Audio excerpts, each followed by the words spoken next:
Join me as I try to transform my ordinary garden into a pollinator paradise using these simple tips.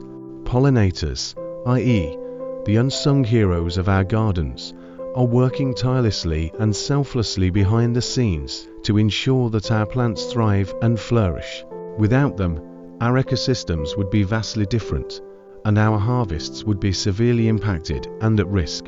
As gardeners, it is our crucial responsibility to create a welcoming environment for these incredible creatures and promote their well-being.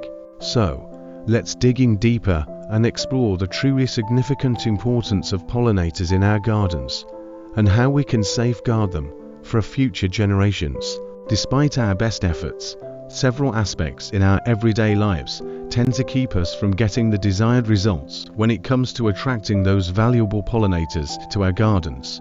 We've undoubtedly all experienced it. We plant the beautiful flowers, make sure there's ample water for them, and even include the necessary nectar sources, but still, the bees, butterflies, and hummingbirds just don't seem to make it. The reality is, there are several factors that we are unaware of that are unwittingly contributing to the decline of these important creatures. One of the biggest mistakes that a considerable number of us make is the oversimplification of our gardens as being basically isolated ecosystems that remain untouched by the world around them. Sadly, though, the truth is that our gardens are indeed part of a much larger ecosystem and, as such, our actions have far-reaching consequences that impact not only ourselves, but also the entire pollination process. We must become more aware of the role that we play in the decline of pollinators and, crucially, take the necessary steps in order to reverse it. This involves changes in our routines, lifestyle, as well as adopting sustainable practices that help secure the protection and preservation of the habitats that these fascinating creatures need to thrive. For several decades, a popular misconception has been circulating that pesticides are the ultimate solution to our gardening problems. However, the reality is quite different.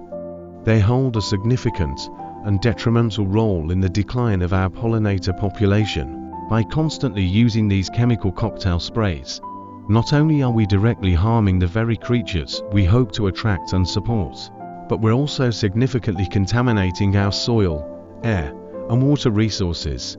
Therefore, what is the appropriate response? How can we craft a beautiful and sustainable pollinator-friendly garden that not only looks great, but also thrives without putting our environment at risk? The good news is, the answer is easier than it may seem. The very first step when it comes to creating a pollinator-friendly garden is to carefully select the right plants for your garden. There's no need to be a secret that pollinators, such as bees and butterflies, are strongly drawn to flowers, but not all flowers present themselves in the same way. A few plants, such as lavender, coneflowers, and black-eyed Susans, stand out because they're incredibly rich in nectar and pollen, which makes them the ultimate treat for eager pollinators. However, it's not only about the plants themselves that's important, it's also about the layout of your garden. By creating a highly diverse range of habitats, from sunny meadows to the more shady aspects of woodlands, you're going to be attracting a broader variety of pollinators to your garden. And of course, we can't forget about the importance of maintaining proper techniques. Avoid using pesticides altogether, and instead, opt for integrated pest management strategies that put the focus on natural, eco-friendly solutions instead. In summary, the key to creating a successful pollinator-friendly garden lies in choosing the right plants and designing a layout that is rich in diverse habitats. By diversifying the habitats in your garden, you'll be not only inviting a wider variety of pollinators, but also encouraging healthier populations of these important creatures. One of the most noticeable and impactful ways to support pollinators is to provide them with a consistent and reliable source of water. It's a seemingly simple, but often overlooked detail, but it can make all the difference in the world. By incorporating shallow dishes, bird baths, or even a small pond into your garden, you'll be ensuring that your pollinators, including bees, butterflies, and hummingbirds, have the hydration they need to thrive and survive. Another equally important technique is to leave some areas of your garden a little more untidy and unconventional, sometimes even leaving some parts bare.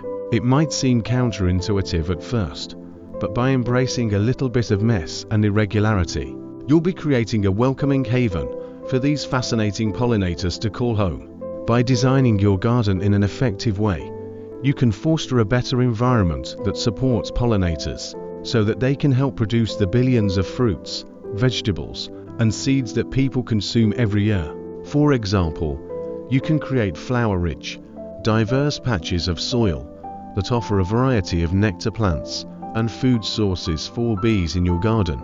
Creating habitats also means that you're promoting the prosperity and stability of beneficial native species as a native to your region. So, while a well-kept garden is undoubtedly attractive, investing a little effort in creating an environment that nurtures and supports the complex ecosystems of pollinators can have a far-reaching, significant impact on the health and well-being of our planet's incredible botanical diversity. I would like to share with you a fascinating story about a dedicated gardener named Sarah, who successfully transformed her lovely garden into a magnificent pollinator paradise. Beginning by planting an exquisitely designed pollinator-friendly garden, she was careful to include a variety of native flowers and essential herbs. Her garden was a haven for the diverse range of pollinators, such as bees, butterflies, and even hummingbirds.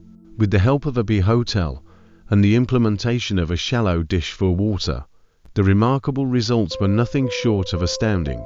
Within a matter of weeks, Sarah's beautiful garden was filled with life, buzzing with activity. Bees, butterflies, and even charming hummingbirds were eagerly flocking to her garden in large numbers.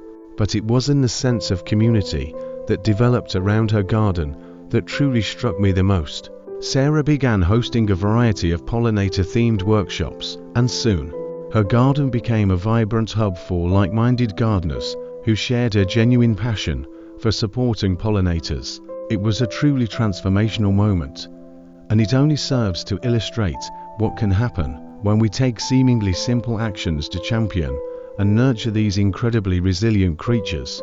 I've been receiving numerous messages from gardeners who have implemented these tips and have observed a considerable increase in pollinator activity. This serves as a powerful testament to the incredible potential of collective action, and is a gentle reminder that even the smallest changes can create lasting, profound impact. So, what are the key takeaways from all of this detailed investigation?